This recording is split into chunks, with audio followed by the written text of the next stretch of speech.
Halo teman-teman semuanya, dimanapun Anda berada, masih bersama saya, Peter Prayuda di channel Cross Christ atau Christ Cross.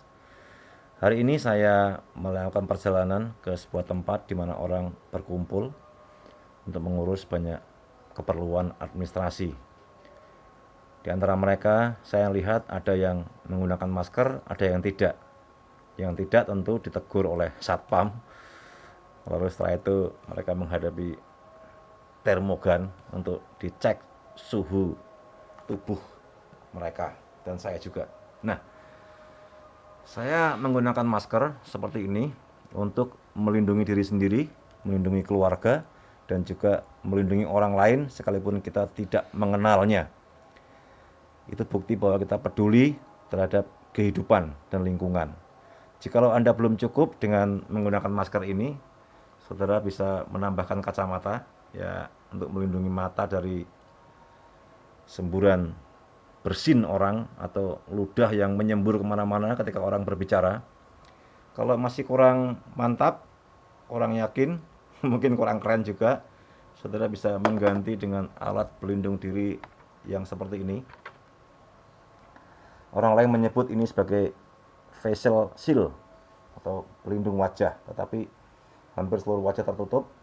Tetapi ingat, walaupun wajah tertutup, hidung, mata tertutup, tetapi ada kepala, rambut yang belum tertutup, pakaian juga tidak tertutup. Ini berarti apa? Ada kemungkinan virus mungkin menempel hingga di rambut kita ketika bepergian, mungkin di pakaian juga, atau mungkin di tubuh kita. Oleh karena itu, setelah sampai di rumah, setelah pulang dari bepergian, jangan buru-buru langsung menuju ke ruang tamu dan menjumpai anak-anak, keluarga. Tetapi kita bisa pulang langsung menuju ke rumah pintu belakang untuk mengganti pakaian, lalu mandi terlebih dahulu, lalu berganti pakaian. Nah, setelah itu boleh menjumpai keluarga di ruang tengah atau dimanapun Anda menginginkan. Nah, teman-teman sekalian, karena saya di rumah, jadi saya tidak perlu menggunakan masker, saya hanya berbicara sendiri saja di media ini. Teman-teman sekalian, masih dalam pembahasan sahabat atau teman, persahabatan atau pertemanan. Ada nasihat orang lama berkata, jangan tega makan teman. Orang Jawa berkata, istri saya sebagai orang Jawa berkata atau menerjemahkan, ojo tego mangan konco. Nah, silahkan saudara menerjemahkan atau mengubah dalam bahasa masing-masing. Mungkin saudara orang Sunda, saudara dari suku Batak, dari suku mungkin Ambon, Papua, Manado. Bagaimana menerjemahkan dalam bahasa Anda yang berbunyi, ojo tego mangan konco. Jangan tega mangan teman, makan teman. Ini bahaya sekali, saudara. Nah, kalau kita dapat nasihat yang seperti ini, jangan tega makan teman, jangan cari untung dari teman dekat tanpa teman dekat itu mengetahui. Kalau teman mengetahui ketika kita mencari untung dari teman, ya silahkan, teman tahu, sama-sama tahu. Tetapi kalau teman tidak tahu, wah, ini bahaya sekali. Tanpa mengetahui, kita bermain di belakang pertemanan, di belakang persahabatan. Itu tidak etis.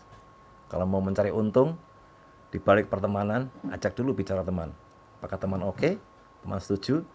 Jika teman tidak tahu, teman nggak diajak ngomong, itu berarti kita sedang mengkhianati pertemanan atau mengkhianati persahabatan. Nah, kita juga jangan terlalu cepat menghakimi.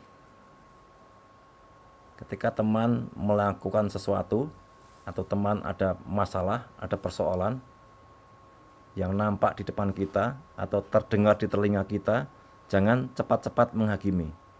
Kita harus menyediakan waktu untuk bertanya kepada teman itu, kepada sahabat itu. Apakah demikian kejadiannya? Apakah demikian realitanya? Kadang-kadang realita dan kejadian itu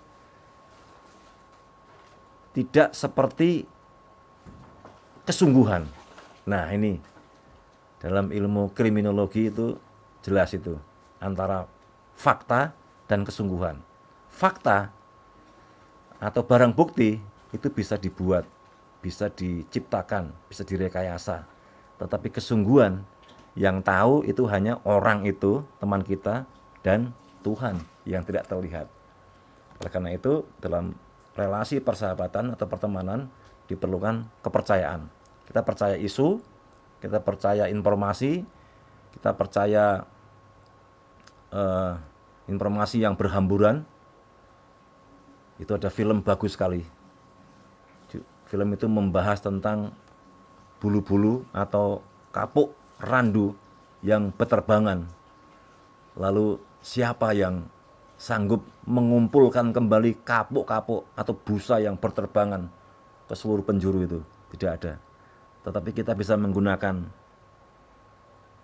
topi, pelindung kepala supaya kapas kapuk yang kotor berterbangan itu tidak hinggap di rambut kita.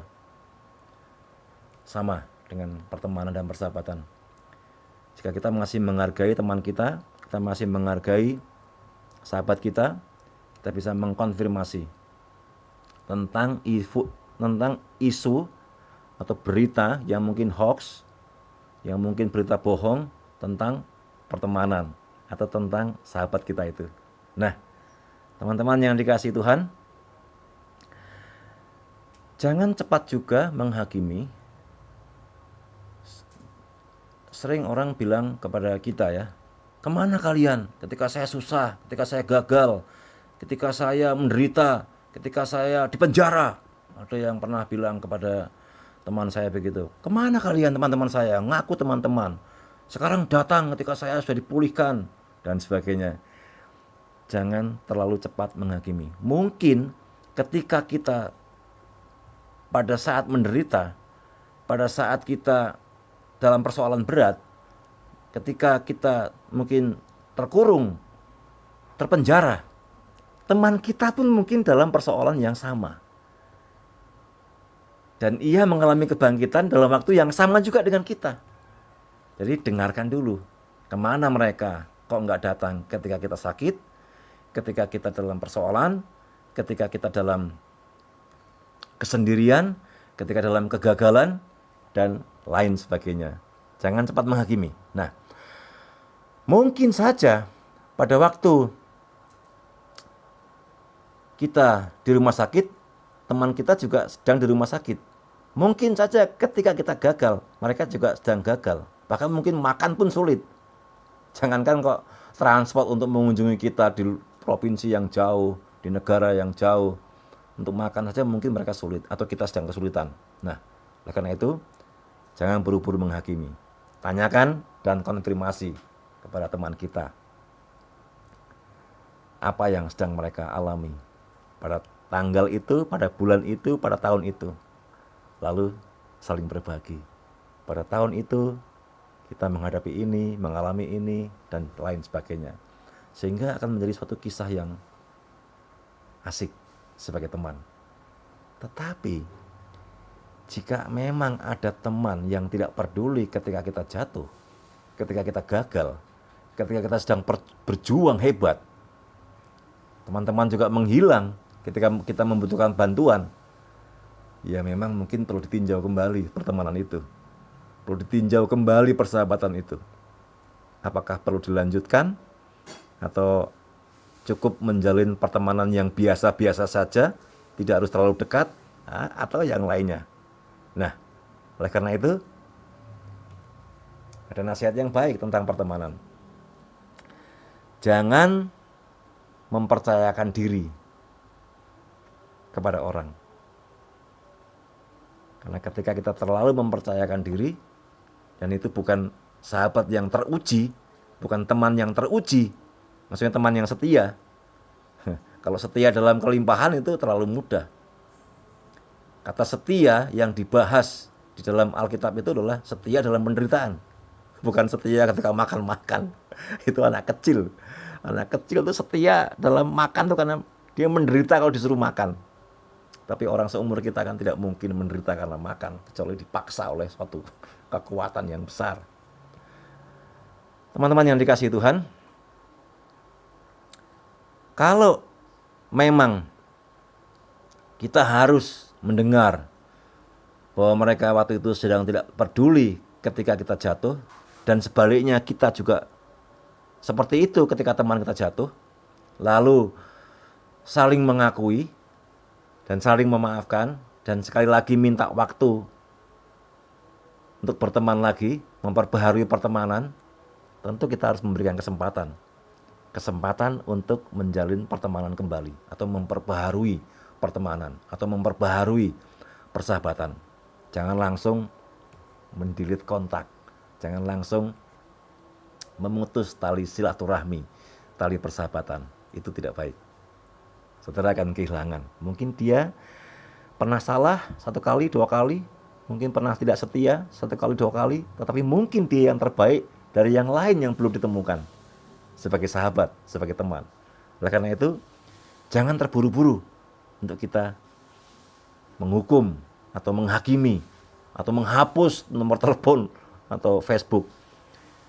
Ya, kalau memang orang itu berbahaya, ya mungkin saja kita harus ada jeda untuk meninjau kembali. Nah, teman-teman sekalian, apakah saudara pernah membuat perhitungan kepada teman saudara yang pernah berlaku tidak setia, yang pernah berlaku tidak peduli ketika saudara mengalami kegagalan, mengalami sakit, mengalami penderitaan, dan teman-teman tidak ada yang menolong?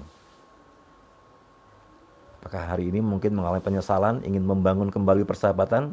Segera kontak mereka, telepon sebelum terlambat. Mungkin itu adalah telepon yang terakhir. Saya pernah menelepon orang, lalu mengadakan pertemuan, berjanji mengadakan pertemuan, tetapi batal. Saudara tahu, saya merasa sangat menyesal karena batalnya acara pertemuan itu sebenarnya alasan yang tidak terlalu prinsip. Harusnya bisa bertemu, tetapi ternyata telepon itulah telepon yang terakhir, dan tidak bertemu lagi. Teman saya itu telah dipanggil Tuhan. But memang semua akan mati, semua akan meninggal, semua akan menghadap Tuhan. Tetapi kan lebih asik, seperti yang saya bilang di video sebelumnya ya, akan lebih asik kalau sebelum dipanggil Tuhan itu kita telepon, kita berkomunikasi, kita bertemu, kita ngobrol, makan-makan bersama, men-sharingkan visi misi, cita-cita bersama, lalu saling mendoakan. Itu kan lebih asik. Nah, saudara, nantikan video saya selanjutnya.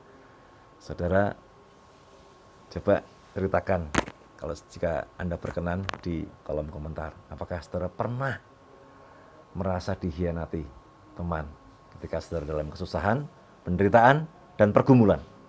Silahkan tuliskan di komentar. Jangan lupa untuk like, subscribe, dan bunyikan loncengnya supaya mendapat notifikasi dari saya, dari mesin handphone, bahwa saya sudah memposting video yang baru tentang persahabatan. Masih panjang ini, masih ada beberapa tema-tema yang dibahas juga di dalam Alkitab.